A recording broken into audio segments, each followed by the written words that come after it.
Good evening. It is Tuesday, November 19th, 2024, and coming to you from Lonely Tree Media headquarters in Tacoma, Washington. This is the Best Lamb Sports Show.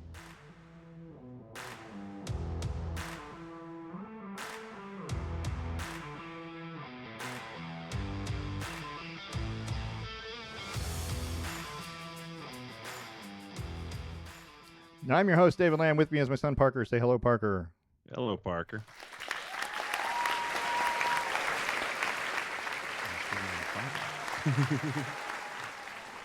What was that? I said I'm assuming they're clapping. Yeah, that was the sound of one hand clapping. At least on your end.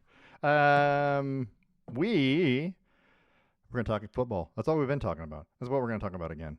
There are other things happening in the world of sports, but do they really matter? I guess that's a question that we should we should tackle at some point in time. Is there any sport? Is there anything happening?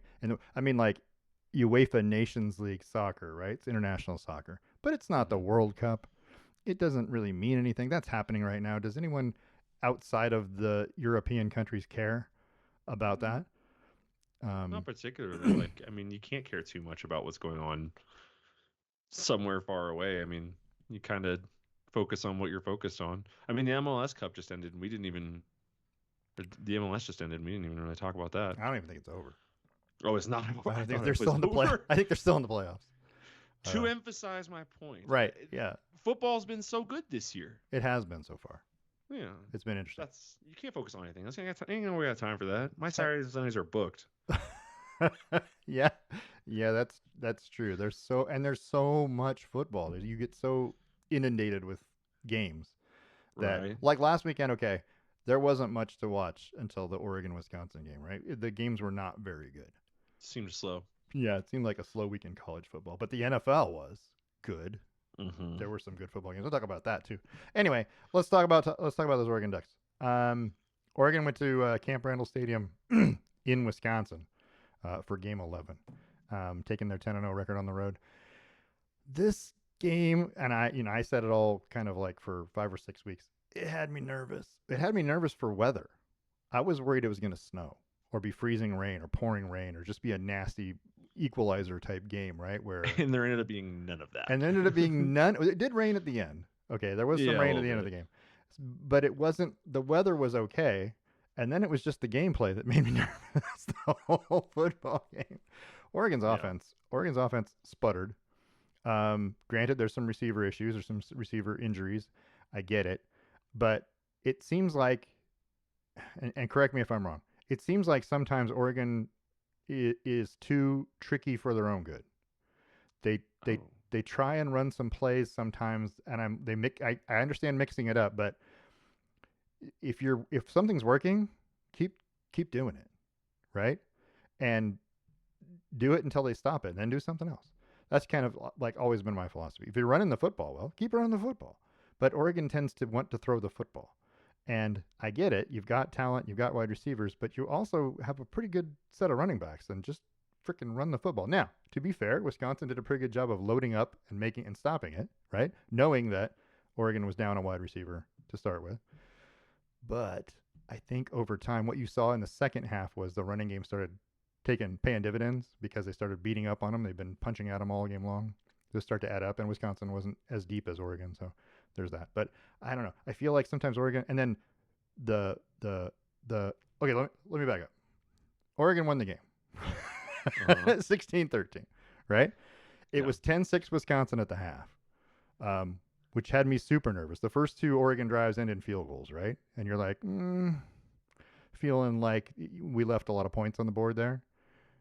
And then Oregon just did what they do in the third quarter, which is not do anything. For whatever reason, the third quarter is Oregon's Achilles heel. No points. They all season long, they've been terrible in the third quarter. I don't know what that is. But they snap out of it, down 13-6 going into the fourth quarter. They score a touchdown. Jordan James gets a touchdown. They get a field goal by Atticus Sappington at the end. And more importantly, the defense was amazing. Your take on the football game as a whole? It's tough when you go on the road to good places. They showed it on the broadcast that their Wisconsin had it was like a 68 or 69% winning percentage in Camp Randall at night. like historically all Yeah. time. Like they don't lose at home at night very often.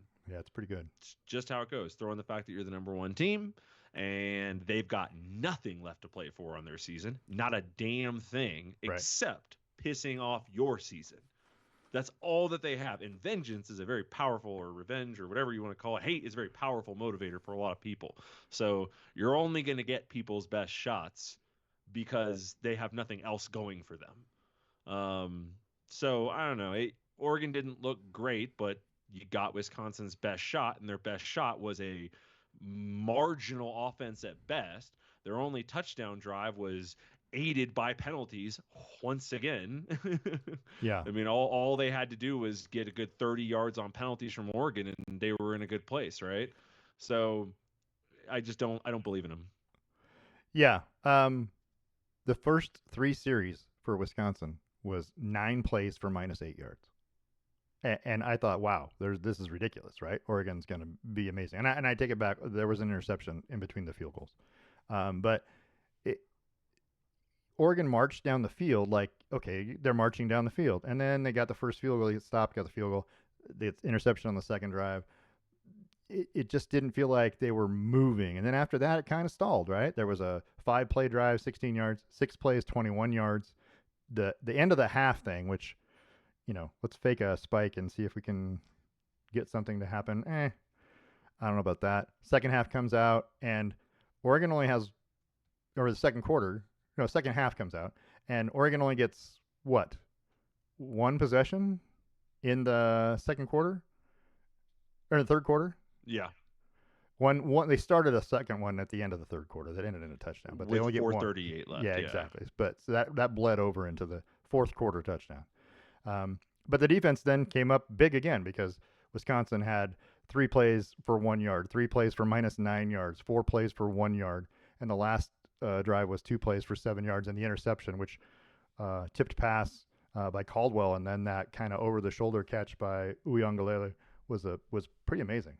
That was really good for a defensive end. He's pretty athletic, or defensive line. I don't even know if he's a defensive end. I don't know if he's a tackle or an end, but he's an outside linebacker / end. Yeah. Think Von Miller. It was a pretty athletic play. Yeah. Yeah. So it was. It left me wondering. It left me wanting more. I guess the question is, when's Tez Johnson coming back? Well, if we don't need him on, sorry, my voice is cutting out, and I'm getting a lot of echo. Uh-oh. Like I I'm don't hearing hear myself any of that. twice on everything. I'm not hearing any of that. Is my voice coming across to you as clippy and gross sounding? No, it has clipped once or twice, but not like. Sorry, not clippy. It sounds digital, granulated. Nope, not at all. Huh? That's peculiar. Must be something on my end. It sounds fine over here. Okay. Well, I couldn't tell you why. Oh. I just have a massive echo. I'm hearing myself repeating myself the whole time. Nope, that's not doing it. Sorry. That's what makes it a little fun. troubleshooting here, people. Nothing out of that. Well, I know the simple answer. We're gonna call back in. That is the simple answer.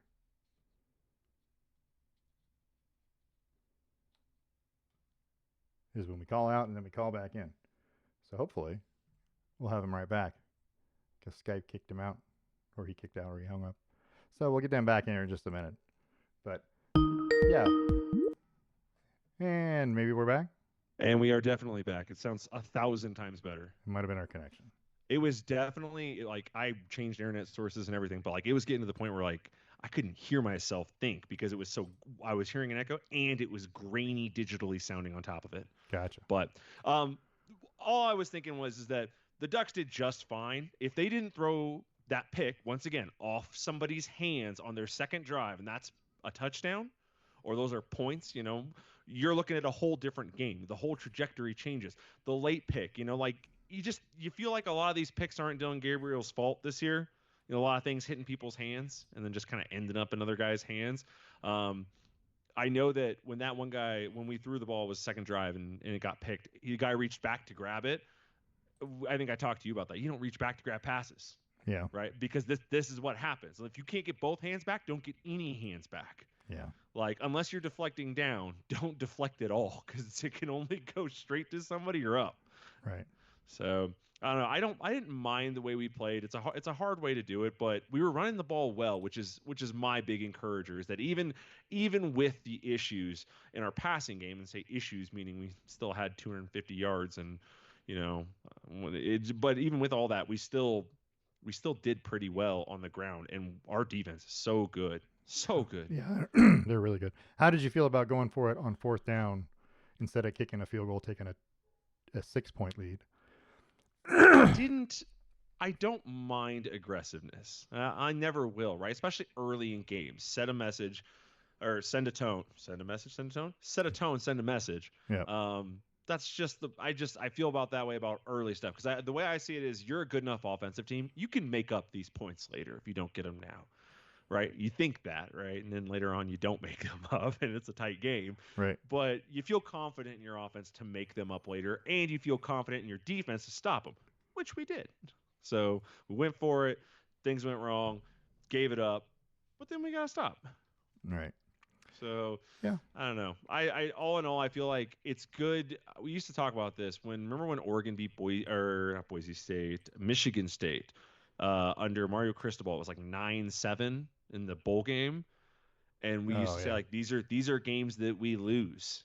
Yeah, we always lose these games. Well, we haven't lost one of those games in a while. Like, I mean, we can count the Washington one last year, maybe with the injury to Bo Nix and everything like that. Or that was 2 years ago. Sorry. I don't know. I feel like we win more of these than we lose nowadays. Yeah. And it's good to see us go on the road, get a gritty win. You know, even though it doesn't look pretty, even though no one's going to respect it, you did the thing. You won on the road. You come home 11-0. The last time we went 12-0, they went to Cal and played a game at Cal that ended up being 13-12. This was the what's it called? The fake injury scandal. Yeah, it was, but it was nothing was going right. Cliff Harris bailed him out with a punt return for a touchdown. I was to say that was our only touchdown was Cliff Harris. Yeah, that's what this game kind of reminded me of, was that kind of a game where you're like, you got to win those games. And as a lifelong Oregon fan, I'm used to losing those games, so it's still makes me super nervous. And I think at any time they're just gonna find a way to fumble it away or blow it. But they did great, and I mean, a win on the road in November in conference is a win on the road. It doesn't matter who you're playing. Let's be honest, you got to win them all. So and yes, it would be nice to win it 50-7 or something, but in the end, Oregon has wrapped up a spot in the conference championship game. They went through a whole bunch of scenarios. I guess there's 18 different possible scenarios of how this conference can end in the last 2 weeks, and the worst Oregon can finish is second in the conference, even with a loss to Washington. So they are into the Big Ten championship game, and you can buy tickets already, by the way. So here's a question for you. Knowing that we're into the Big Ten championship game, right? Looking that far ahead, you said earlier right before we had our little technical difficulties. When do we get Tez Johnson back?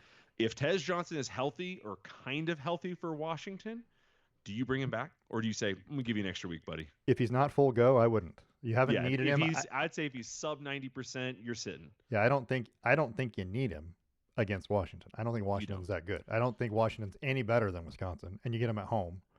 Although once again, we are going to catch their best shot. Sure. And it's a rivalry game. It's a rivalry game. Sure. Yeah. I still think we have a week off in between. Mm-hmm. So, players going to get healthy. We should be fine. And if he's not ready, he's not ready. I wouldn't bring him back because you want him to be healthy for the Big Ten championship game. Yeah. There's no doubt about that. I'll tell you who's been most hurt by this Tez Johnson injury is our tight ends, because our tight ends essentially play like slot receivers more often than not. Yeah.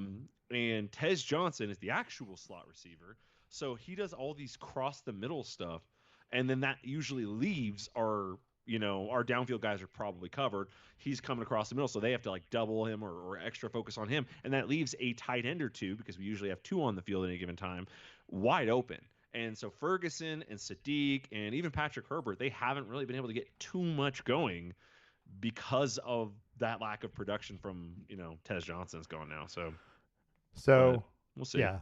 So I would say, and this is just me talking, I would say player of the game, for as again, this is from me being a lifelong Oregon fan. I want to hand it to Uiagalelei. I want to say Mateo Uiagalelei with 5 tackles. He's got a sack and a tackle for loss and an interception. Yep. I mean, that's pretty good, right? Except that Atticus Sappington hit 3 field goals. And as a lifelong Oregon fan, we miss those. we miss those on a regular basis. And he nailed all of them. He was just like money. And I'm like, okay. So I would say for me, player of the game is he scored 9 of the 16 points. He was dialed in. And I feel much more comfortable with him kicking the football than I have with any Oregon kicker in 20 years.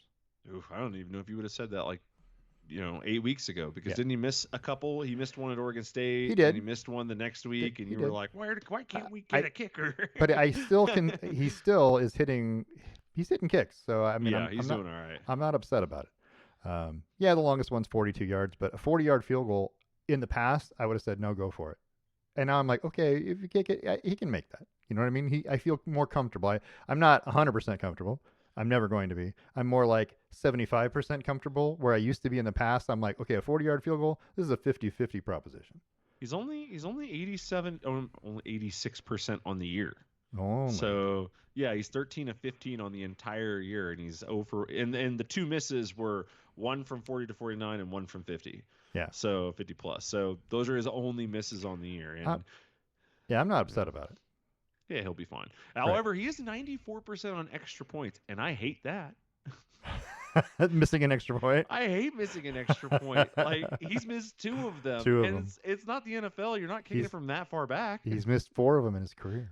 Yeah, the goalposts are wider. You're not that far back. What is your excuse, dude? It's all good. I feel like I'm okay with the world. Yeah. We got a decent kicker right now. Yeah, decent. He's decent. He's a Beaver, and we have to, take that into account. But he was a Beaver. He's converted. Yeah, that's interesting. But all in all, I think it was a good win. Again, the defense looks amazing. The defense, the run defense, when they came out and started running the football, because that's what Wisconsin wants to do. They want to run the football and control the game and they slow were it down. successful with it for about a drive. Yeah, well, the first 2 drives were nothing. They couldn't stoned. get anything going. Yeah, there was just nothing there. And then they had one good drive with it. Yeah. They helped by a couple penalties on. We talked about that. There was 3 penalties on their touchdown drive. Yeah. So if the Ducks weren't their own worst enemy, if they clean up the penalties a little bit, and you don't make stupid turnovers, but you could say that about every game, just about. I mean, everybody can say that. The reason we lost it, we made stupid turnovers. We made too many penalties. But they didn't lose because their defense just wouldn't let them. So that's amazing.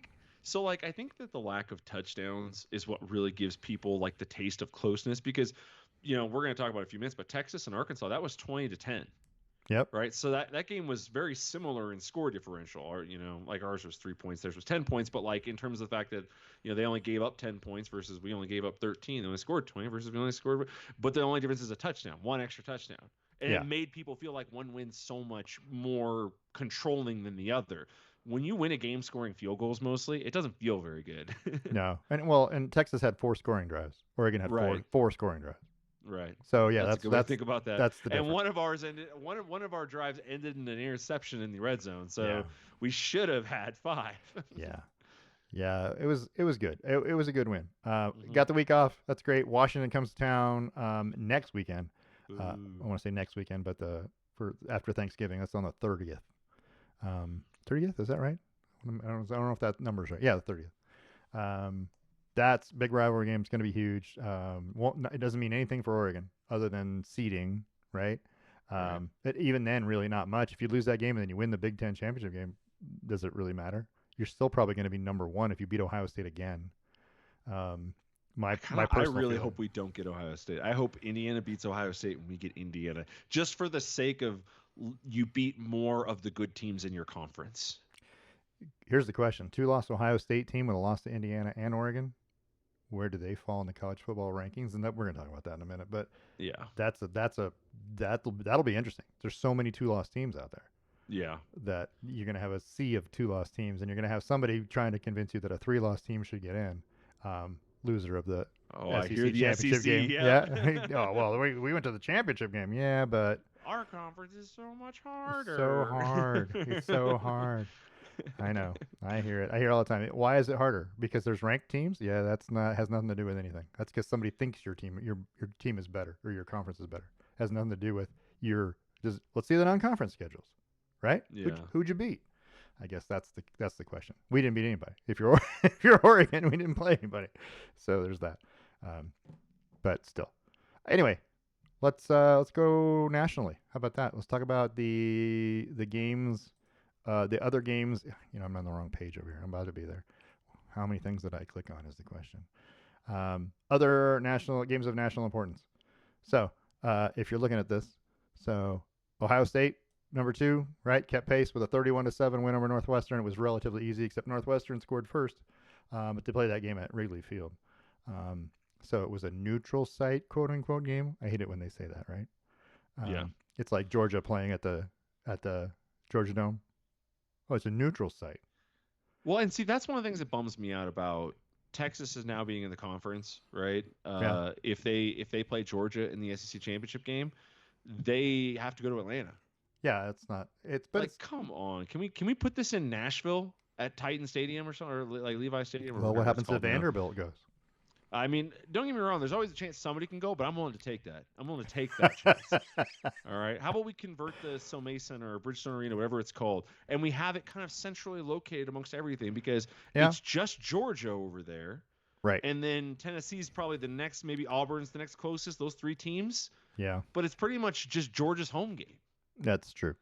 It is true. But it is also the largest city in the area, so that's kind of in their footprint, right? Well, not really, because technically, I mean, Houston is inside the footprint, right?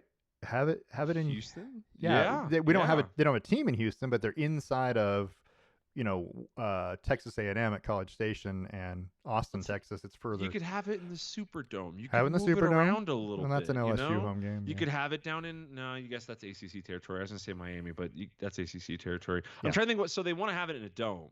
So what dome stadiums are within SEC country? And that's just Houston, Dallas. There aren't many. Yeah, I mean, or Atlanta. And Louisiana. And you want to have it. They're going to have it somewhere where there isn't already a conference championship game, like the Big 12 plays. Right. Exactly. Right. So, but but it kind of does just leave Atlanta if you don't want to go outside. It's true. It's true. Otherwise, you're in the ACC territory or in the further east, and if you go north, you're in Big 10 territory pretty fast. Hell, hold it in New York City. Let's convert the Madison fans, Square Garden. The fans will revolt. Let's convert some of these fans to actual like global travelers and not in their own little pocket having to drive 30 minutes from Athens to Atlanta to watch a football game. Let's make them. Let's culture them a little bit. well, number 3 Texas won 20-10 at Arkansas.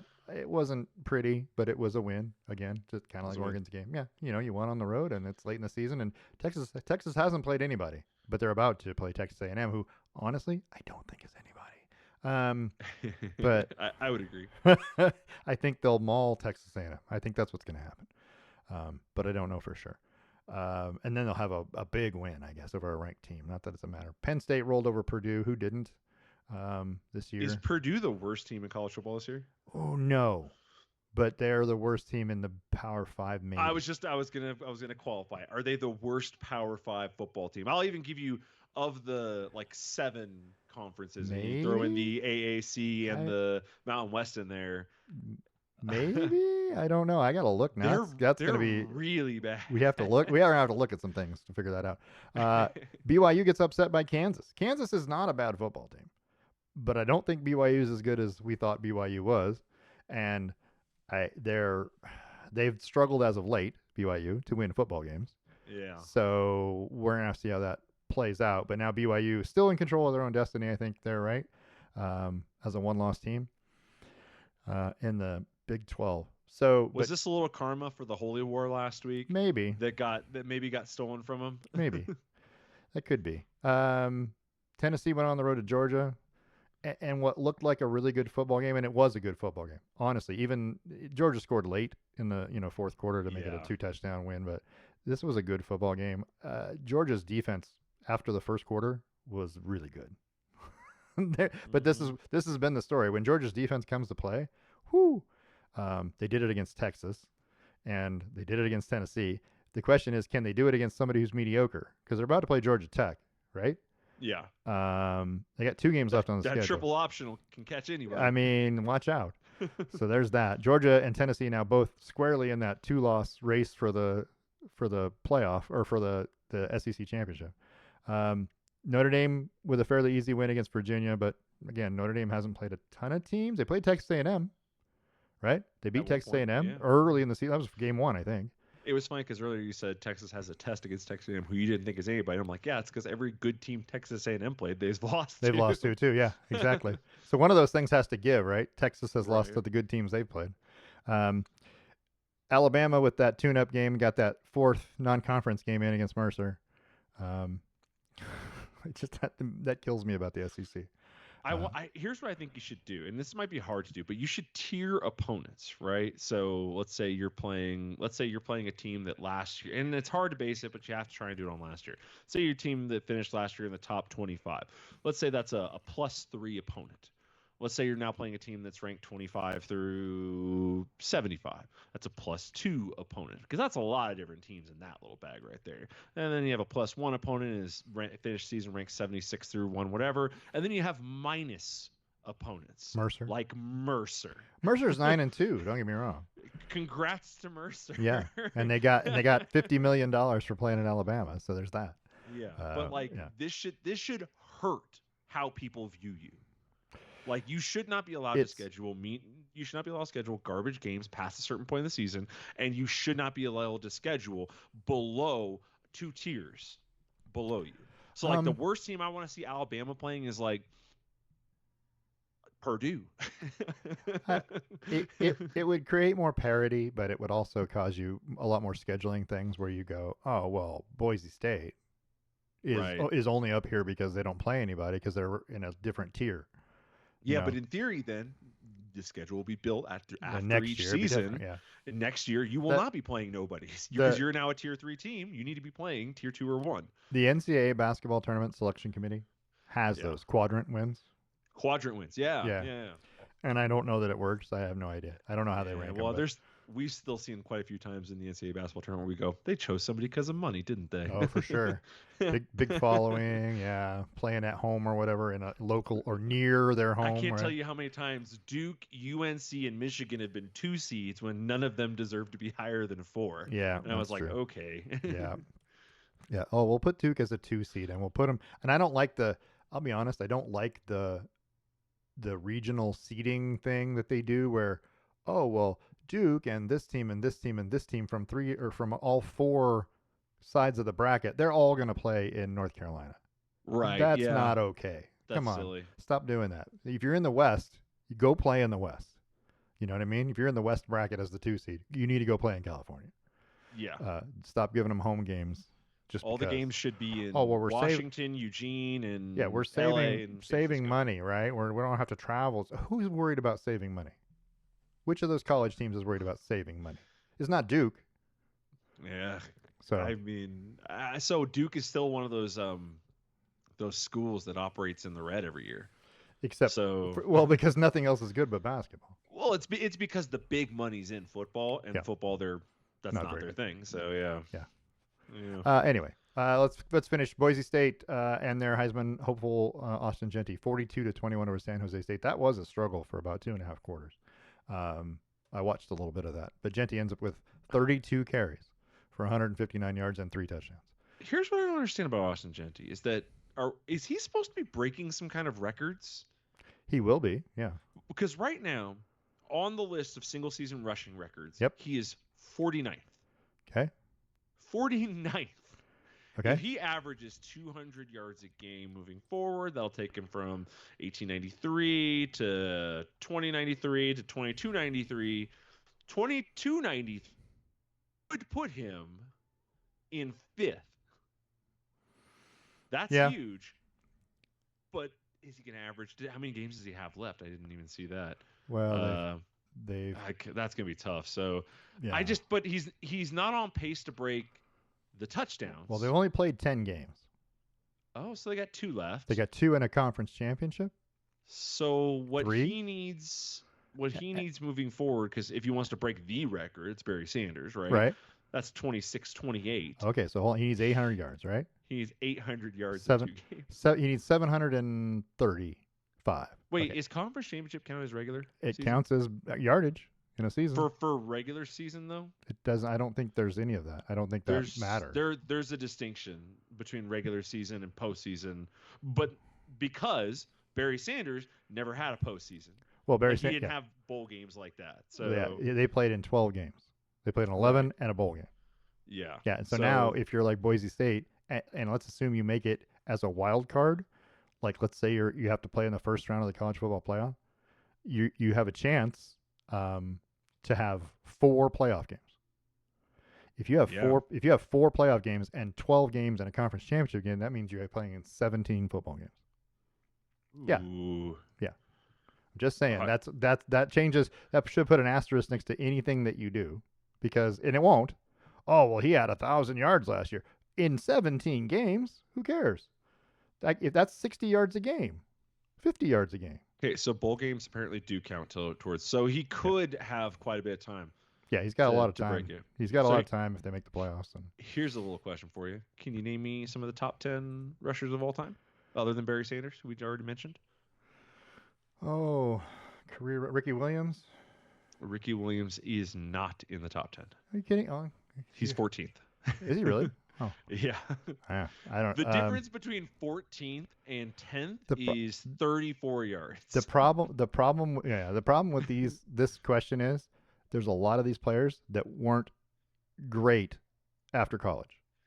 So the oldest player on this list is 1981. Right. The most recent player in the top 10 is 2017 or 2018. So who are we looking at? Herschel Walker? I don't know if he's even there because he was young. Herschel Walker is not in the top 10. George Rogers? George Rogers is not in the top 10. See, these are Heisman Trophy winners I'm naming. These are Heisman Trophy winners. I'm dropping on you. Didn't even get, yeah. Right. Yeah, I don't know. I can't. I'm not. I would be at a loss. 2 of them are from Wisconsin. Oh, so Ron Dane? Nope. Monty Ball? Nope. Who are the Wisconsin running backs? There's 2 other guys you're missing. Number 1's Mr. Touchdown. Scored from the 1 yard every time. Yeah. Melvin Gordon. I wouldn't even thought of Melvin Gordon. He's number 2. Monty Ball did the same thing. Monty Ball did do the same thing. That's true. And then Jonathan Taylor. Oh yeah, totally he's forgot 7th on the list. See, I don't even think about these guys. Couple other guys. I'll just throw them out to you. Number 3 is Kevin Smith, UCF, 2007. Who? Kevin Smith, UCF, 2007. I heard you. I don't know who that is. Number 4 is Marcus Allen, USC. Okay, Marcus Allen, I can go. He's the oldest one on the list. Yeah, 5 is Rashad Penny, 2017. San Diego State. San Diego State. Derrick Henry. Derrick Henry makes sense. Yeah. Yeah. Troy Davis, Iowa State. Okay. 1996. Okay. Andre Williams, number 9, Andre Boston Williams. College. Hmm. Number 10 is LaDainian Tomlinson. LT at TCU. Yeah. Okay. Yeah. Those are all the biggest ones. There's a couple guys that surprised me, like Chuba Hubbard. Chuba, yeah. He's 16th on this list, and I was like, I didn't know he had that good of a year. Yeah, he did. Yeah, no one was talking about him like he was a Heisman candidate. Too many other players. I guess that's part of the problem. But yeah, no, there's some interesting guys on this list for sure. SMU moved to 9-1 with their win over Boston College. Texas A&M had that 4th non-conference game in New Mexico State, 38-3. Arizona State is a surprise with a 24-14 win at Kansas State. Not that Kansas State's any great shakes, but Arizona State is 8-2. 5-2. Don't they control their destiny to the Big 12? I think they do. But I'm not 100% certain. You want to see? Let's look at who they play, because Arizona State has left BYU and Arizona. If they win out, they'll go. Oh, they have BYU and Arizona. Okay, yeah. So if they beat BYU, BYU will move to 2 losses, and they'll move into second or first place. Yep. So there's a lot of chaos still to be had, right? That's Dillingham. Dillingham, the guy from Oregon. That's their coach at Arizona now? State. Yeah. It just took them a few minutes to figure it out, I guess. Their only loss is, an 8-point loss at Texas Tech and a 10-point loss at Cincinnati. Not terrible. I mean, those aren't terrible losses. They got a win over an SEC school. How about that, SEC? 2 wins over AP teams. Yeah. Yeah. Yeah. Well, and one of them's Utah. Let's They're back up. they're also 5-0 at home. That's true. And that's where they get BYU not this coming weekend. So that's going to be good. That'll be a good game to watch. Anyway, Arizona State has a chance. Arizona State can still be in. You got Colorado with a fairly easy win over Utah. Utah has just fallen flat. They're dead. They're just dead. I mean, there's nothing there. Can you find a worse quarterback than the Wilson guy that they had last week? Yeah. You're trying to tell me there's not some walk-on you want to try out? Here's my question. I will tell you that Travis Hunter is the best player in college football. Okay? I don't think there's really a discussion. I don't think I can argue Austin Genty or I can ask Cam Ward. I don't think so. The best player in college football, all-around player. I'm going to say that he probably deserves to win the Heisman. However, after what Dion decided he needed to do to make sure that he wins the Heisman, I'm less likely to vote for him. Oh, tried to have him throw the pass? Yeah, I'm less likely. You didn't need to do that. Why are you trying? Oh, well, now he has a rushing touchdown. Yeah, but it was supposed to be a pass. It was broken. It was a bad play. And then he just happens to be athletic enough to run for a touchdown. I don't like doing that. What was the need for the trick play? What was the need to get him a passing touchdown? You're just trying to guarantee that he wins the Heisman. To me, you would lose a point in my book. Here's my problem with Travis Hunter. Right?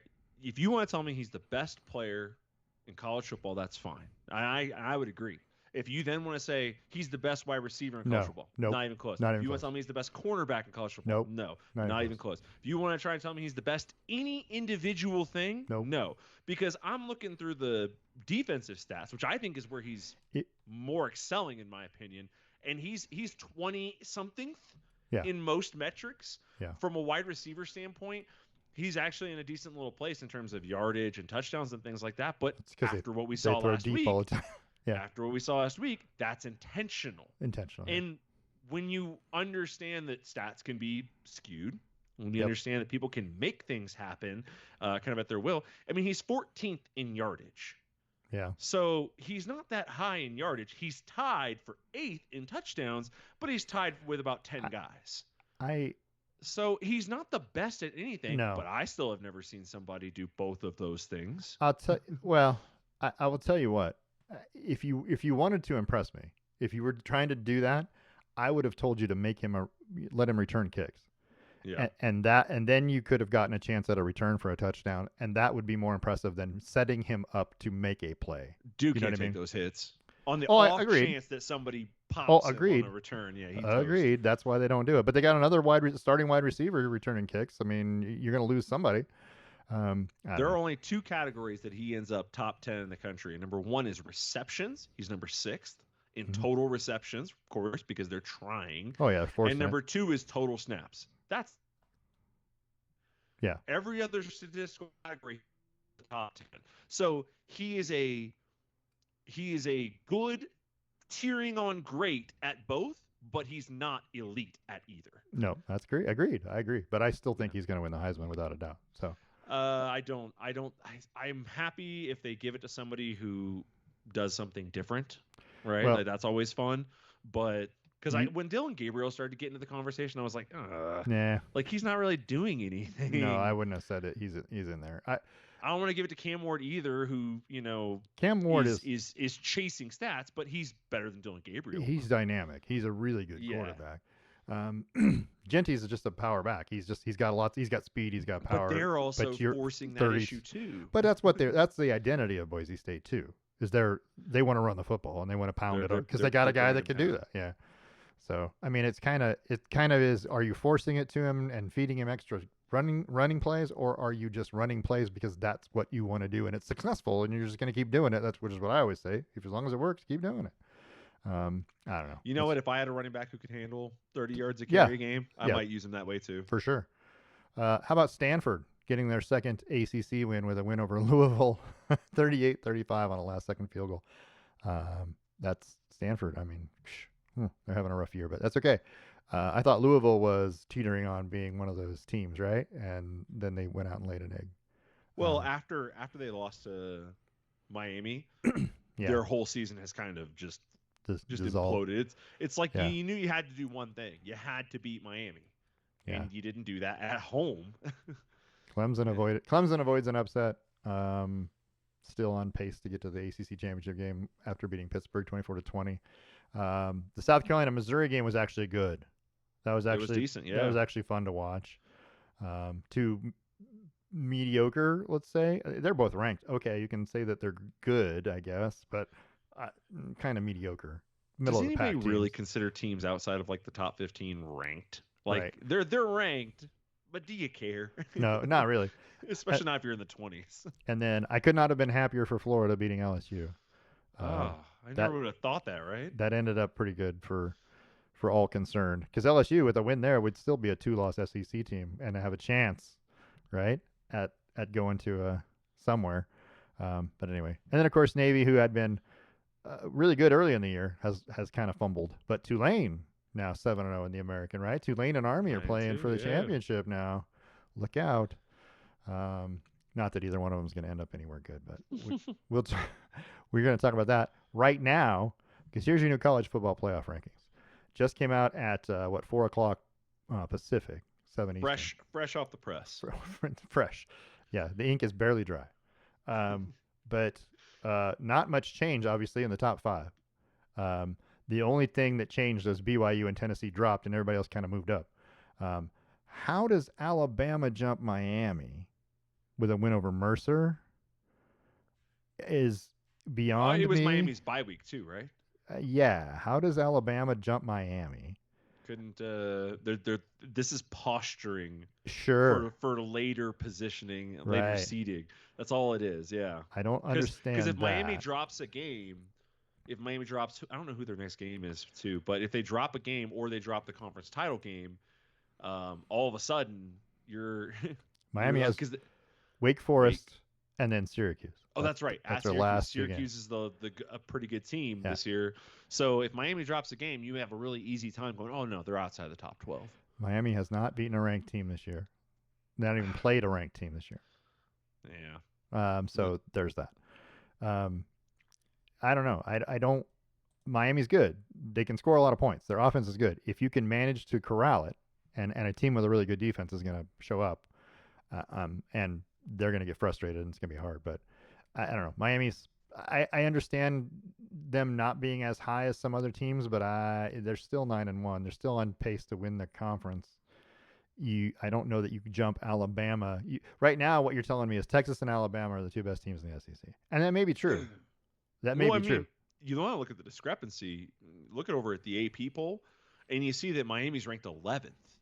Yeah. And that one, they've given all of the credit to the SEC all day. Yep. And then we'll deal with the rest of you people. Sure. Afterward. So, well, and it's funny because they did, the Big Ten is 4 of the top 5, and then they got to find a way to shove Alabama, Ole Miss, Georgia, Tennessee in there. All the ones and then later we'll try and sneak in Texas A&M and South Carolina and Missouri and what I mean? Oh, because the SEC has 8 ranked teams. Yeah, but how many of them are any good? That's a funny thing we talked about earlier, which is that I was listening to Dan Mullen on the Pat McAfee show, and another thing he talked about was cannibalization of conferences. He said you can't measure. He said you can't measure something with two different rulers or whatever is what he said. And he was talking about how when the Pac-12 and the Big Ten would beat each other, people would say, well, you've got 2 losses. Well, you've got 3 losses. You're bad. But when the SEC does it, it's because the conference is good. Right. And they're just beating each other. And so that's what, and he's like, you can't do that. He's like, if Ohio State beats Penn State and Penn State beats Indiana and Indiana beats Oregon and Oregon beats Ohio State, you can't go, well, you've all got 1 loss, so you must not be very good. You have to look at it and go, well, it's either a good conference and they're beating each other, or they all are bad, which is the same on the other side. Now, and to be fair, you can, it is kind of reflected in the conference rankings right now. You have 4 Big Ten schools, in the top 5. And one of them's going to fall out of that top 5. Well, if Indiana and Penn State's game is or Ohio State's game is close this weekend, I'm looking at a flip. I'm looking at Ohio State to 5, or maybe even to 6. Or maybe they'll move Notre Dame in front, and then they'll keep Ohio State. Well, now Ohio State will have 2. Their only ranked win will be against Penn State. Alabama plays at Oklahoma this week. Or sorry, not Alabama. I meant Ohio State. You, Ohio State, Indiana. that's Yeah. what you said. But what I'm saying is Yeah. Alabama plays at Oklahoma this week. These are the places where I think you're talking about Ohio State and Indiana. Could they fall further? Alabama's going to play at Oklahoma, and Notre Dame gets a ranked Army team. So Notre Dame could move up and become 10-1. Gosh, can Army just do us all a favor and it'd be so nice. Just freaking beat them? We don't need this. And we already know Miami's going to win. They play in Wake Forest. Ole Miss has got Florida at Florida. Well, it could be dangerous, but Ole Miss's offense is pretty good if they're on fire. Yeah. So you kind of figure like Ole Miss is going to win, Miami's going to win. Alabama at Oklahoma. Oklahoma has their season's lost, but a win over Alabama would be a big feather in the cap. But I don't know if they can do that. And Notre Dame's probably going to beat Army. So all these teams are going to win. If Indiana loses, they're going to fall. Oh no! If Indiana loses, because everyone's waiting to see, right? They haven't had anything yet. They're only up here because they're undefeated. They lose. My guess is they're 10th or 11th at minimum. Right. But if they win, they're definitely second. And where does Ohio State fall to? Right. Because I think you could easily make a case for putting Ohio State just in front of the SEC teams, but you could also make a case for putting them behind all of the SEC teams. Yeah. Yeah, I don't. So either they fall to 10 or they fall to like 6. Yeah, it'll be interesting. If Ohio State with 2 losses has lost to Oregon and Indiana, and if Indiana beats Ohio State, Indiana has to jump Penn State. They have to. And maybe Texas, because they'll be an 11-0 with a win over Ohio State, and that's where Oregon is, right? Right. So, oof. Well, but see, like you look at Alabama's schedule. Yep. Right. Look at who they've played. Right. They played Western Kentucky, South Florida, Wisconsin. Right. Right. Then they played Georgia. They beat Georgia. That's their signature win on the season. Lost to Vanderbilt, South Carolina. Back when South Carolina was figuring out who they were, so I'll give that one as a good win. But lost to Tennessee. Then they beat Missouri. They beat LSU. They've got a couple ranked wins in here, but they've only really played 2 teams that have been consistently good all season, and that's Tennessee and Georgia, and they're 1-1 in those. Yeah, and LSU's now 6-4. LSU's now 6-4 team, right? Like this is the problem with looking at schedules like this because they'll show them in the past tense. Right. So you're not sure what you're seeing exactly from Alabama. Alabama hasn't played anybody really great other than Tennessee and Georgia, and they're 1-1. So are they a good team? And their win over Georgia, had it been 5 minutes longer, would not have been a win. Would not have been a win. Yeah, Georgia was crushing them in the second half. It was. Yeah, they were on their way. Yeah. So that's interesting. Alabama's Jekyll and Hyde kind of a football team, and there's been a lot of that this year. There's been a lot of teams that just show up and then they don't show up, and that's Georgia, and that's Alabama. It's Ole Miss, Tennessee. So when you're losing to teams like, you lose to Arkansas, that's on your resume. That's kind of a, Alabama losing to Vanderbilt, that's on your resume. Those kind of losses pile up. Those are things that didn't happen in the past. Alabama, you didn't have those losses. Alabama would lose one game. Okay, it was to LSU, also ranked in the top 10, or it was to whoever. They didn't lose those games to Vanderbilt. So I don't know. This is and if Tennessee had a chance to make a statement. A win over Georgia would have been Alabama. Well, the win over Georgia last week. If they had won that game, that was their chance. Because honestly, from there they are 6. They're better. They're going to be ranked. For me, they're ranked. I wouldn't have put them ahead of Indiana because they're unbeaten, but I might have put them ahead of Penn State. To be honest with you, I don't know why Penn State's 4. To be honest, I don't think Penn State's 4. I would have Indiana. I would have Indiana 4. I would have Penn State probably. I don't want to put them behind Notre Dame, but I wouldn't have Notre Dame that high either. So I guess I really don't have a choice. I would have Miami probably at 5. Yeah. And anyway, and then Penn State at 6 maybe. That's kind of how I feel that would flesh out. I know Miami hasn't played a whole lot of good teams either, but they 9-1, and they're going to be in a conference championship game that Penn State is not. You gotta throw that in there. I think if you're going to play for a conference championship, and your records are the same, I'm going to give you a little more credit, right? You're going to be in the conference championship game. You, other team who has the same record, you weren't good enough to make your conference championship. You didn't win the right games. So, and just by losing one game, Penn State, you're going to finish at least 3rd, maybe 4th in the conference. Yeah. Oh my gosh. Yeah. So how are we feeling about Colorado? Because they have Kansas and Oklahoma State left on their schedule. Kansas is hot. Oklahoma State's not very good. Oklahoma State is not. Those are Colorado, if very Colorado winnable. beats Kansas, beats Oklahoma State, and Yep. then is in the Big 12 title game, let's just say, for fun's sake, that they win it against a BYU or whatever. Okay. Where are they in the rankings at the end of the season? There, are you thinking they're in the top 10? Oof. Because Well, if they beat Kansas, they should move up a couple, if they one or win, two. if they win the conference, they'll have to be 10th, 9th. The question is, well, will they be that fourth highest ranked conference champion? Well, that's the problem. Can they jump Boise State? They don't have any wins available other than BYU, right? Could be BYU, yeah. It could be BYU. That would be a big win, but the other two games are against 500 teams or less. That right? would be a money move right there by the selection committee to go, you know what? Colorado's, let's say they're sitting at 14th or so when they play BYU, and then you go, oh, they beat BYU. Let's just move them to 11th. So here's make them the highest ranked one. I guess the thing you gotta question. I don't know. That's a good question. When the conference championship games come out, who finishes where? Because one of those teams in the SEC is going to get another loss, right? From losing the conference championship game.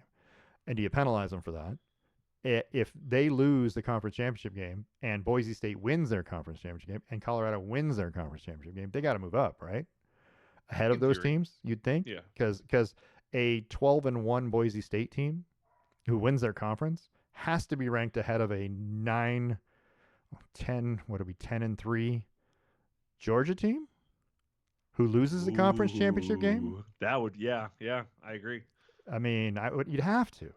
It gets really hairy really fast, right? For them if they just win out, because their next two games are against teams that have a terrible, or what's it called, a 4-6 record and a 3-7 record. So you're telling me right now, as of this point in time, that Boise State's 2 positions behind Georgia, that the difference in them between them is negligible.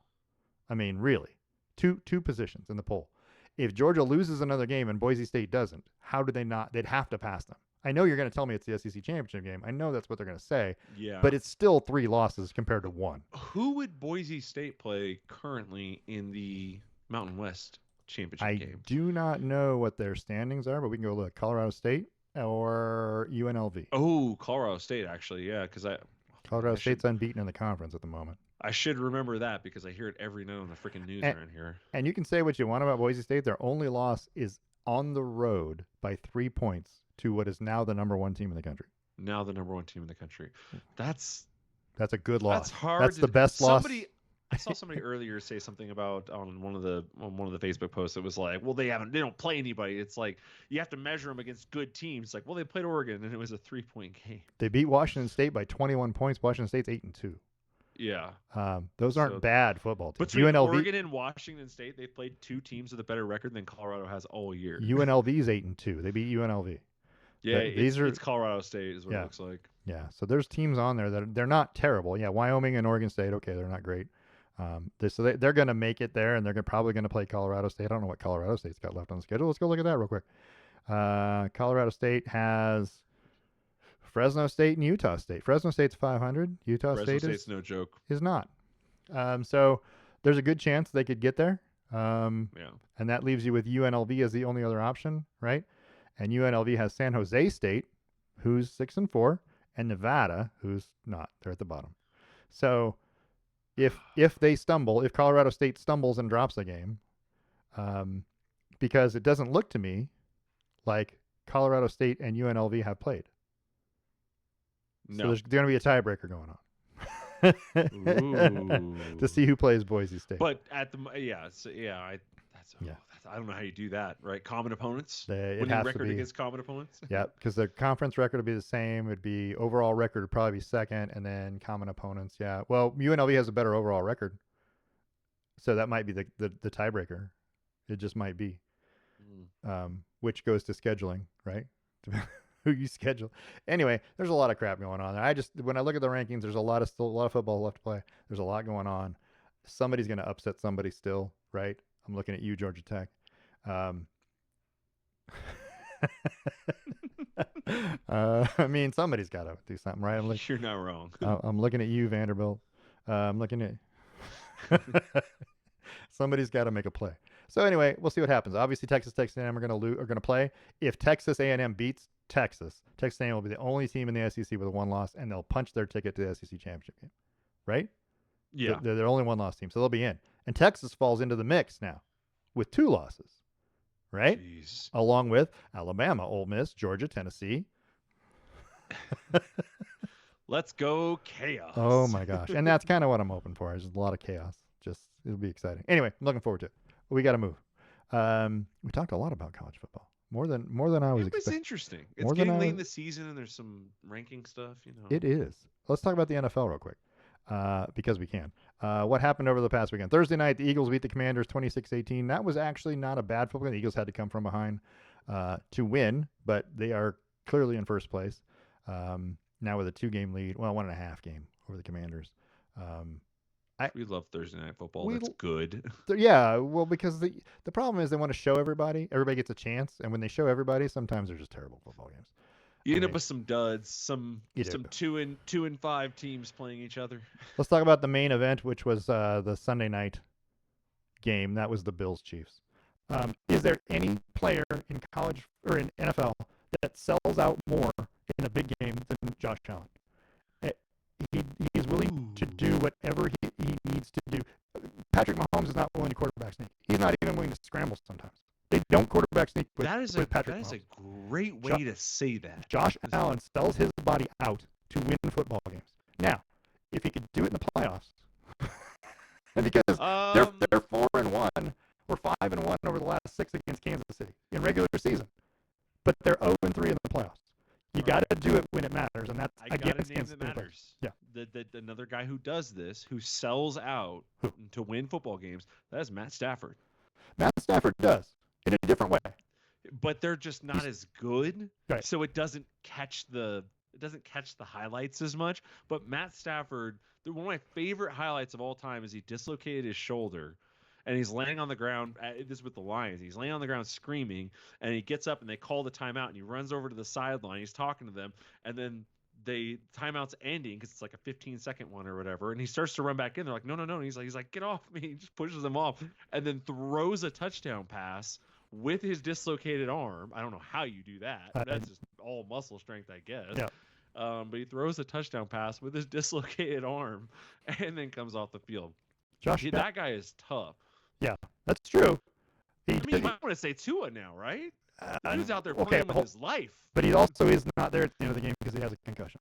I watched him run the ball the other day, and I went, yeah, you flinch. Oh, come on, buddy. Did you watch him throw the interception and then go tackle the guy? Yes. With his head first, he's going in with the shoulder. What are you doing? Just throw your body on the ground and hope he trips. No, don't even do that. Let him score. Stay out of the play. Or just run into him standing up. Being fair, he's back now, but they don't look a ton better. They do look better. They don't look a ton better. He's able to get the ball to Tyreek Hill, something that they couldn't do with a backup quarterback. Yeah, it's true. So there's that. But yeah, I don't know anybody else. Yeah. You're very much right. I don't know anybody else that sells out the way Josh Allen sells out and gives that maximum effort all the time. 26-yard touchdown run to seal the game, basically. Well, that was a great run. Great run. He ran to that cornerback at like the 5 and just dragged him into the end zone with him. Josh Allen led the team in rushing with 55 yards. 26 of them were on that last run. Mm-hmm. But he also led the team in passing.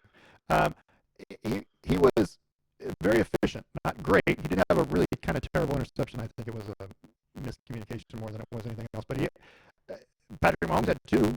Right? Patrick Mahomes wasn't great either. Neither one of them. He hasn't been great all year.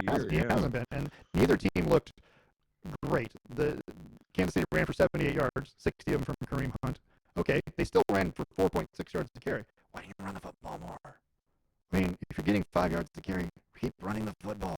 No, we got to throw this. No, you don't. You don't have to. But you want to because you got Xavier Worthy and DeAndre Hopkins and you got Noah Gray catching 2 touchdown passes in this one. We know he caught the second one in the back of the end zone as he kind of snuck loose and Mahomes was scrambling. That was I thought, okay, here they go. This is Kansas City winning the football game. This is what they do. And then they didn't. which was kind of nice. But yeah, it's a change of pace. That's for sure. It was really nice. But I mean, they've got a lot of weapons, and I get it. And Travis Kelce only had 2 catches for 8 yards in this game. So yeah, he's been being held down pretty much all year. I don't want to say like fully because he's had a couple big games, but like most games, he's a sub 50-yard receiver this year. Juju Smith-Schuster, 1 catch, 8 yards. Mecole Hardman, 2 catches, 12 yards. It wasn't a great night just in general. Worthy looks dangerous at any point in time, right? With the football, right? You can run. Well, he did tonight, right? He hasn't looked this way all season. Well, I've got the guy on my fantasy team. I've watched him produce 1 point, 2 points, 1.3 points week after week. He's not doing it. And then every once in a while, he has a 15-point night. Yeah, well, that's true. Anyway, he's not Tyreek Hill where he can do it every week. Right. Yeah. Well, the Bills ended up rushing for 3 touchdowns. James Cook had 2. He had 20 yards. Yeah. 9 carries for 20 yards, 2 touchdowns. Anyway, long story short, Buffalo makes Kansas City now a one-loss team, which means Larry Zonka gets to pop champagne and celebrate, which is amazing because they do that every year when the last unbeaten team goes down, right? Who's left of the 72 Dolphins? They get together and have their little party. Is that the last undefeated team? No, because the Patriots were undefeated. Patriots lost the Super Bowl. They were not undefeated. Oh, so that was the last fully undefeated Correct. team. The last team to finish the season unbeaten. Yep. Wow. And win the Super Bowl. There's only been one. That I know. Wow. Okay. I didn't even think about that. Yeah. I thought this was a regular season. There were NFL championship teams that went unbeaten before the Super Bowl, but since the Super Bowl started, the Dolphins are the only team. 72. Was that 70, 72? 72. Yeah. Yep. So there you go. What else are we going to talk about? We're going to talk about Bo Nix. We got to talk about Bo. Because Bo Nix did something that no rookie quarterback has ever done in this game, which is have a 4-touchdown, 300-yard, 85% completion percent in a single game. No rookie quarterback has ever done that. And if I could insert a meme of like Cal Naughton Jr. just going at the dinner table. Yeah, right. Good job, Bo. Bo is looking so good over the last 3 or 4 games. It's amazing, considering where he started from. The game has finally come to him. Yeah, they're throwing short passes and screen passes, but he has deep ball. He can drop a ball on a guy. He threw a pass to what's his name, Devon Vele. It was a 34-yard like in cut that was like, and when I say it was 34 yards, it was 34 yards through the air. Right. And it was between 2 defenders collapsing in. It was beautiful. He 4 weeks ago, he does not make that throw. He does not try that throw. He's feeling something. Yeah, I know for sure. And he scrambles and not to run the football downfield. In this case, he had 2 carries for 5 yards on the day. But 28 of 33, 307, and 4 touchdowns, 9.3 yards per attempt is something. Only sacked 1 time. He doesn't turn the ball over, and that is what you want out of a rookie quarterback. Get the ball out of his hands. Get the ball downfield. Don't turn the ball over. Make smart decisions. He's that guy. He's doing everything they could ask him to do right now. Yeah. I'm not saying he's the best rookie quarterback by any stretch. I don't think he's better than Jaden Daniels. I don't think he's better than, but he's doing exactly what Sean Payton's asking him to do at this point, and that is control the football game. The plus side for me is that Bo Nix had 4 picks through the first 2 games of the season. Yep. Since then, he's had 2. Yep. He's 14-2 since week 3 in terms of touchdowns and interceptions. That's a great ratio. That'll constantly keep you on an NFL roster for the rest of your life. Probably at a starting position. Probably. His QBR is low, but it's weighed down by those really bad games. Yep. But in the last 4 games, he's had 3 games where his QBR is over 115. He's had 3 games where 2 games where he's eclipsed 250 yards.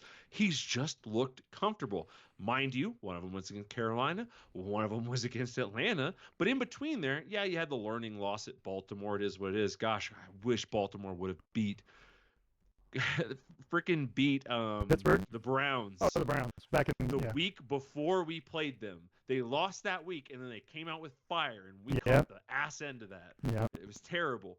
But he's done everything you're asking of him, and that Sean Payton connection, it's just working. It's coming around. So Yeah. I like what I'm seeing. I'm very, very, very thrilled. And we're in the 7th seed right now, currently in the playoffs. And the 2 teams behind us are the Colts and the Dolphins. Yeah. And nine got a chance. Nine players caught passes from him. 4 different guys caught a touchdown pass, and none of them were named Cortland Sutton. Not any of them. Right. So, I mean, I think you're doing all right at that point. Yeah, they looked good. I mean, Denver's defense is really, really good.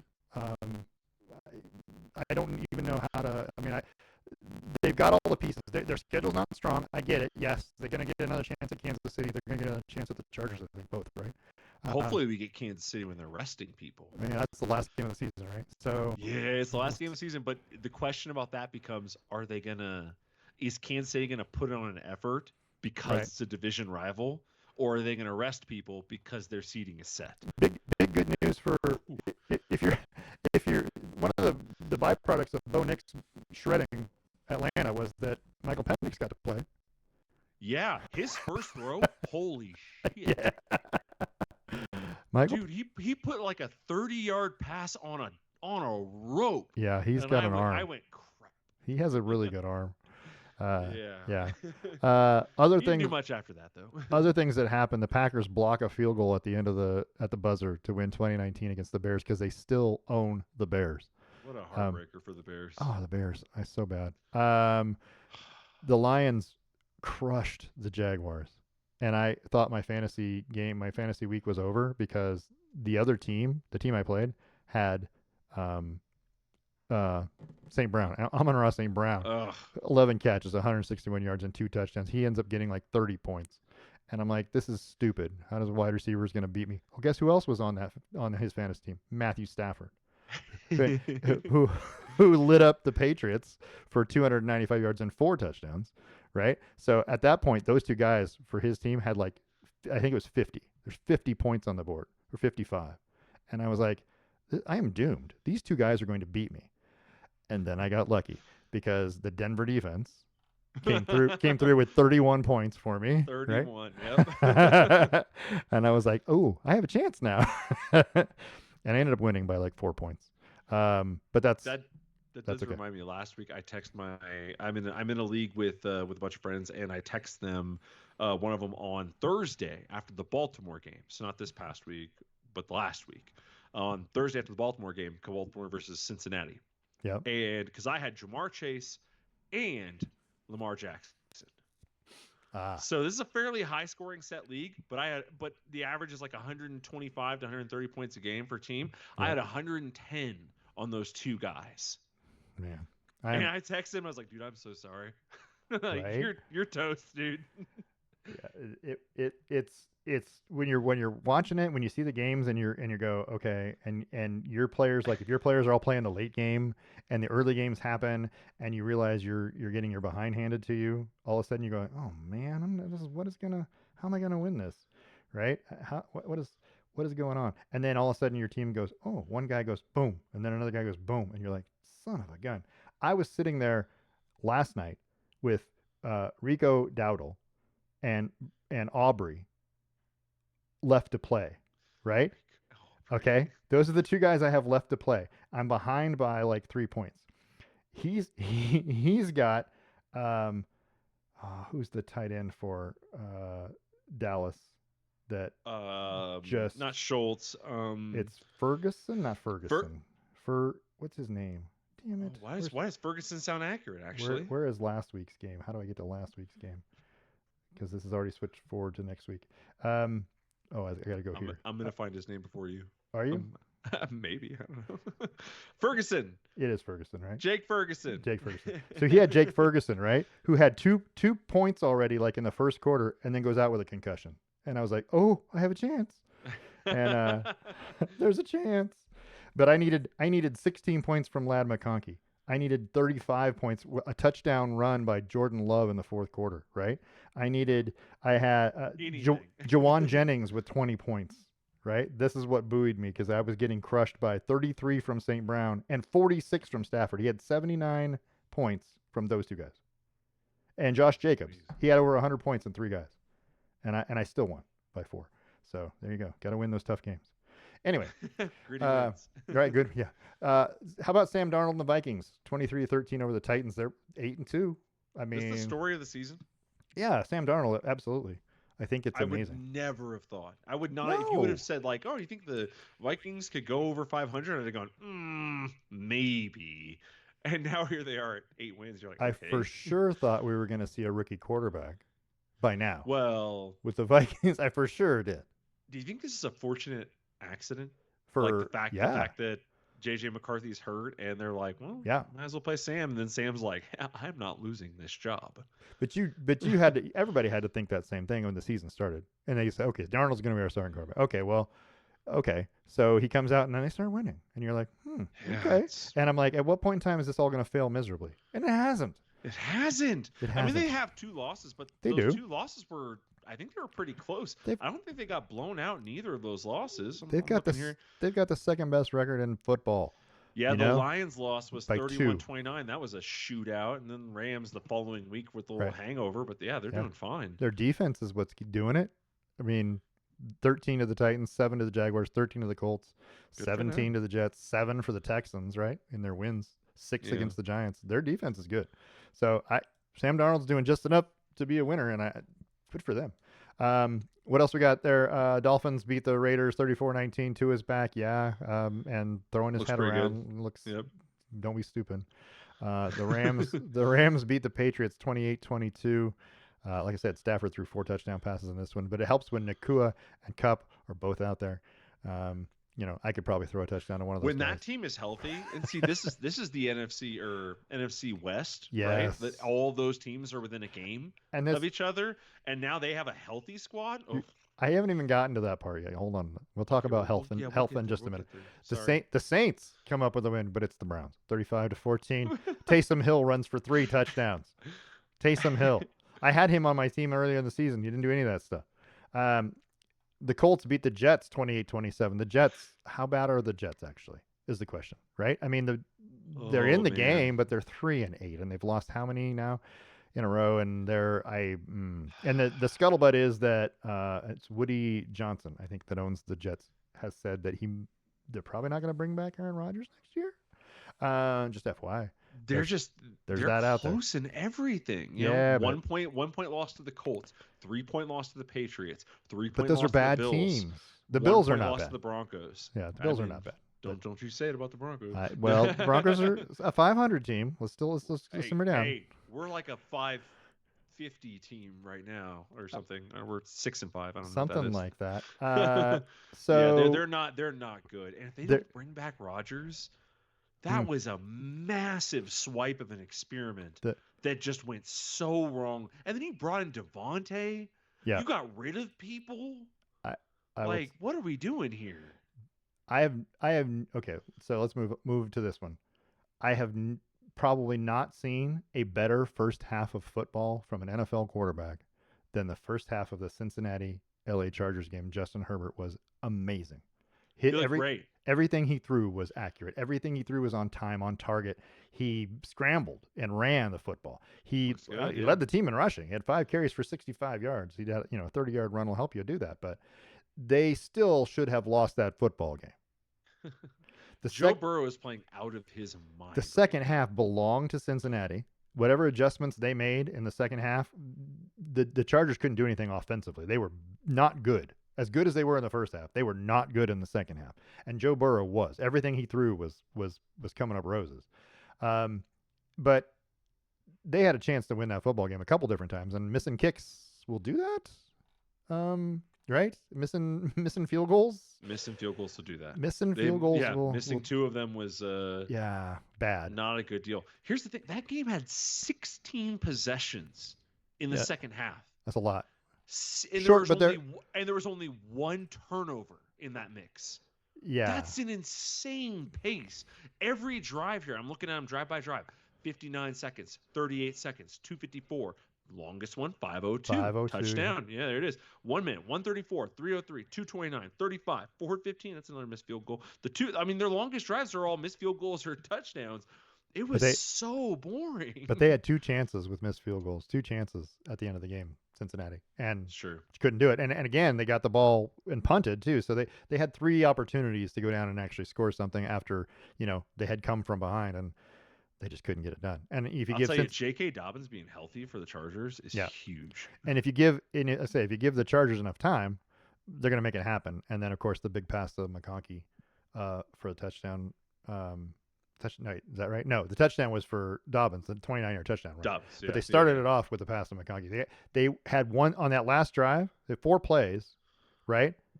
Only 1 second down. So everything was they had one incomplete pass, but a 28-yard pass, a 27-yard pass, right? And then a 29-yard run for a touchdown. They ran down the field 84 yards in 4 plays, 27 seconds, and just took it. Jiminy crickets. That had to be demoralizing for Cincinnati. Anyway, it was a great football game to watch. But Justin Herbert's in his element when he's moving fast. And Justin Herbert has found Will Dissly. I don't know what that was about, but 4 catches for 80 yards and a touchdown. And they were saying these receivers that they have aren't number 1 receivers probably anywhere. Let's be fair. They lost all of their players. I mean, Austin Eckler is gone, right? Williams is gone. And what's the other one? Palmer? No, is Palmer still there? The other one that left and went to Keenan Allen. Keenan Allen. They lost everybody. Their number 1 and 2 wide receiver and their number 1 running back, all gone. And yet they're finding ways to win football games, and now they're 7-3. That's huge. Yeah, and so it has a lot to do with Jim Harbaugh. I'll be honest. And the defense is good. It's much better than it has been. Yep. This was a terrible actual outing by the defense in the second half, but they found a way to win. Got tough when they needed to. So that brings me to one other game I want to talk about. One other game. Just one other game. Pittsburgh beat Baltimore without scoring a touchdown, 18-16.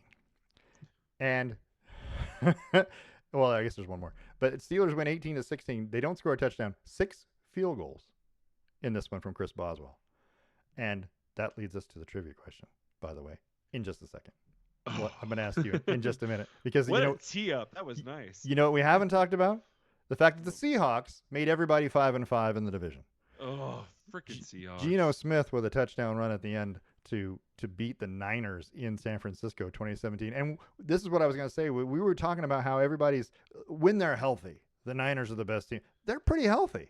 They're not that beat up. Christian McCaffrey is back. I saw Bosa on that field. When all those players are on that field, they're supposed to be really, really good. They're not as good as that. Or they didn't play that way this game. And I know there's still some injury things going on out there, but the Rams are beat up. The Niners are beat up, right? The problem is missing George Kittle, right? It's Kittle, who's your number 1 receiving weapon, like true receiving weapon. Like Debo is kind of a hybrid, both and both. He might be leading in receiving yards, but he's not your receiving weapon. That's George Kittle. Losing George Kittle makes those linebackers stay home. And when the linebackers stay home, Christian McCaffrey does not get the space. That's the issue.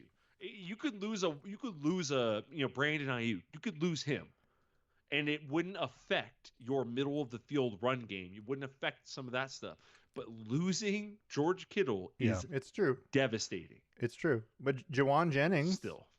You found Jawan Jennings for all game, including a touchdown there late to take the lead. Well, fourth quarter.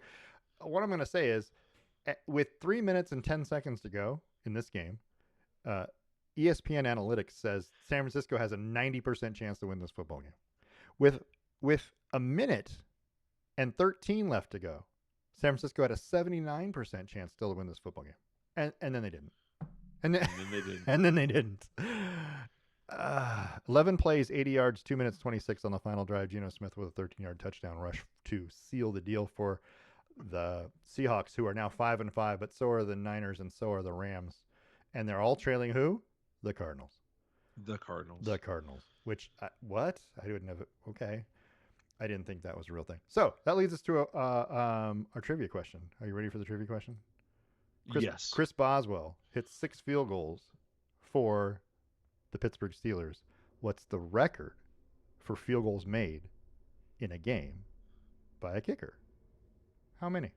This was a Steeler. It Uh, was a Steeler record, by the way, with 6 for Boswell. He set this franchise record.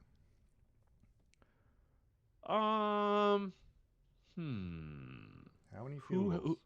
Do I just have to say how many? I don't have to say who. Well, it'd be nice if you knew who, but I mean that's a two-parter. We'll go If two you can get parts. the number right, I can get a passing grade if I get the number. if you get the number right, Well, I mean, 6 is a lot. That's a lot. That's 6 of your average, what, 12 drives, 13 drives a game. mm-hmm. Like that's a lot. Um, 8. Let's go with 8. It is 8. It is 8. It is All right. 8. Now the question is, Whom? whom did that? Do you know? Can you tell me who was the kicker that did that? Because I wouldn't have got Vinatieri? No. Good guess, but Adam Vinatieri hit a lot of field goals, but no. Not yeah, he hit a lot of field. I'll go with somebody I mentioned earlier, Pat McAfee. No. Okay. You won't get it. So I'm just gonna, I'm going to tell you that right now. Okay. The answer is Tennessee Titans Rob Baronis. Baronis. Baronis. Okay. Bironas. Rob Baronis. Never heard of her. In 2007, he hit 8 field goals in a game to set the NFL record. Are you seeing this picture I'm seeing with him kicking? Yeah. Do you see the sweat?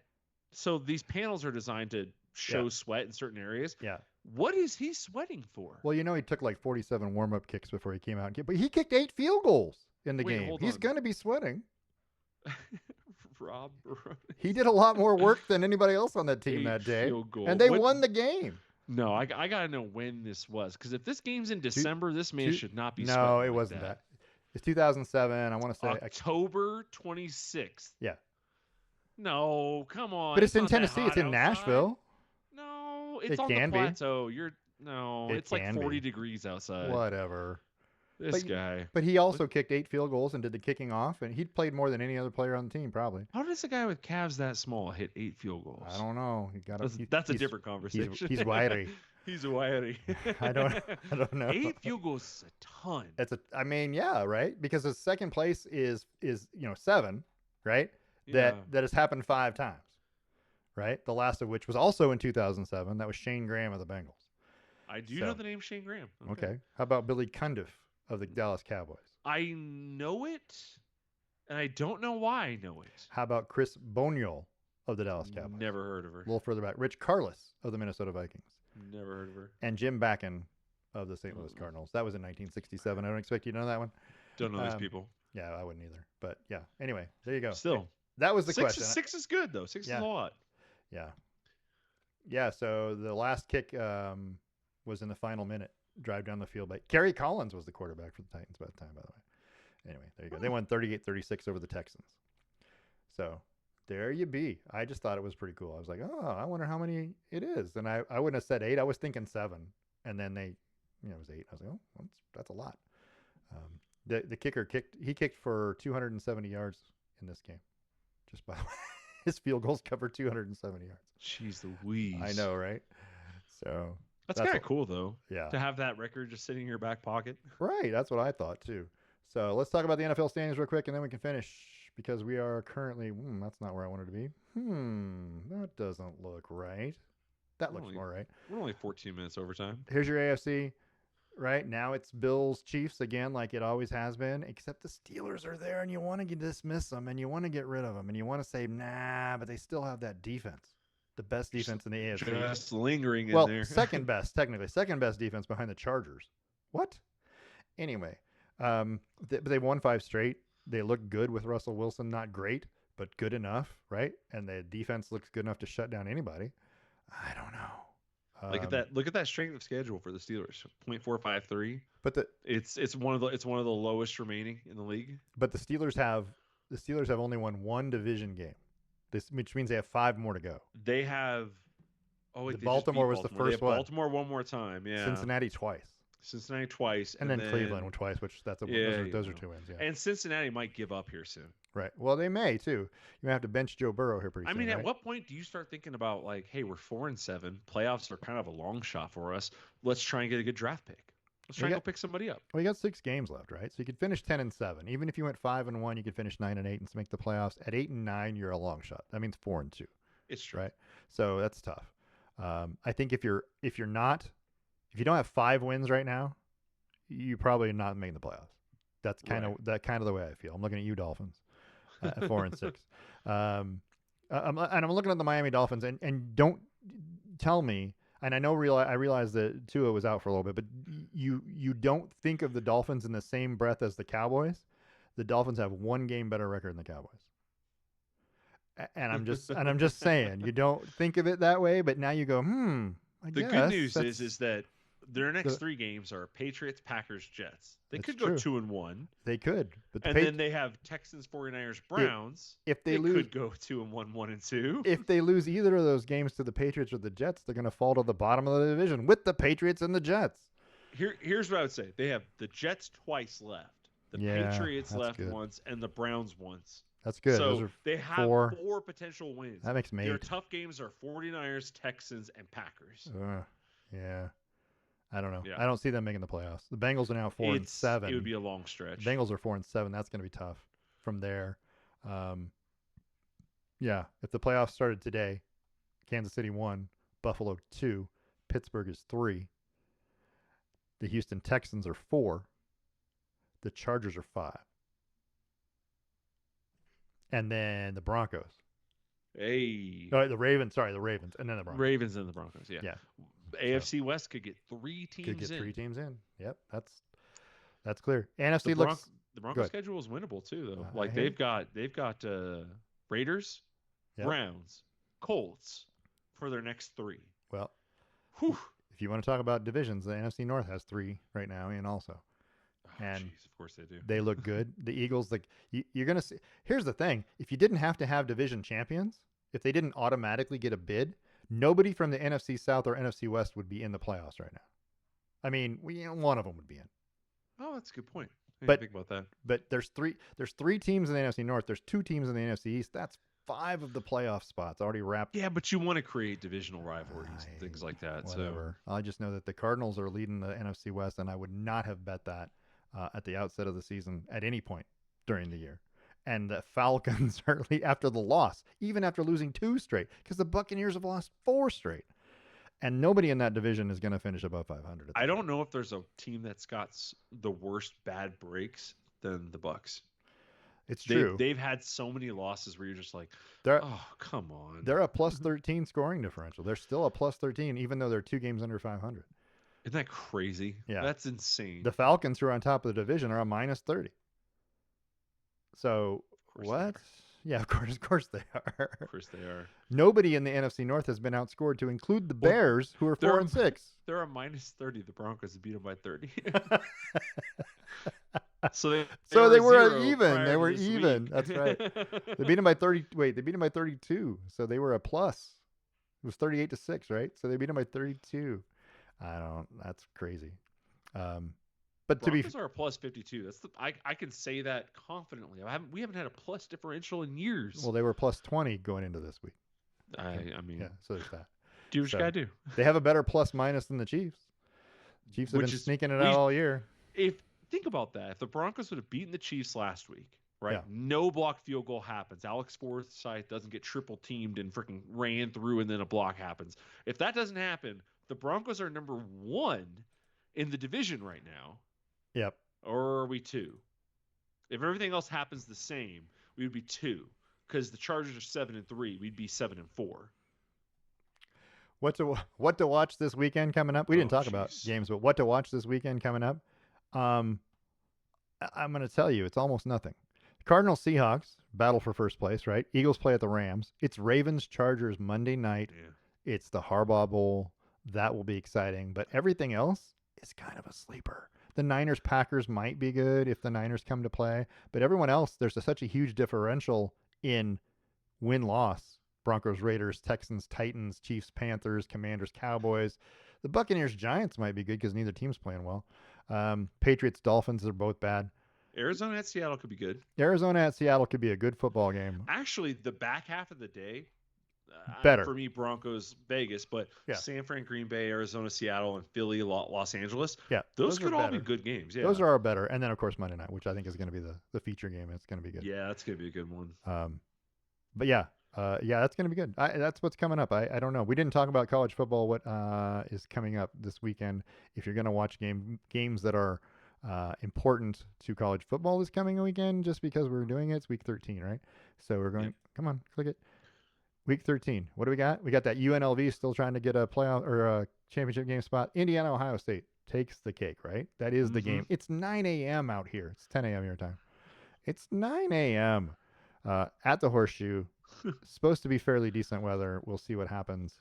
Um, Anything else here that's going to jump out at us and go? BYU Arizona State. The BYU Arizona State game is big. That's Army a Notre Dame. Colorado Kansas. Don't Colorado Kansas know. could be good. Yeah. It could be. Army Notre Dame. Army Notre Dame. Yeah. Yep. Alabama at Oklahoma. Be careful if you're an Alabama fan. I'm just saying. Not that Oklahoma's great, but they could beat somebody.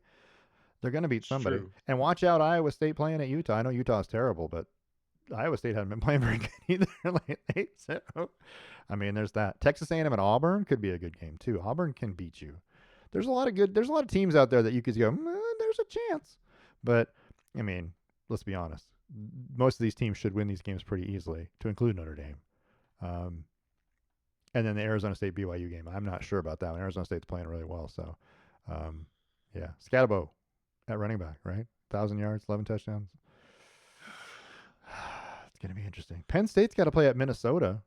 That's not a gimme either on the road. 38-degree weather in Minneapolis. I saw that one. I thought that could be kind of difficult. That one might be. Texas plays Kentucky, who's played everybody kind of tough this year, but it's at home. By the way, 38 degrees, coldest game of the week. It's going to be 76 in Austin. Oof. Yeah. Anyway, it's going to be kind of a snoozer week, but that Indiana-Ohio State game, don't sleep on that, and watch Army and Notre Dame play at Yankee Stadium. That's going to be good. You got anything else you want to talk about?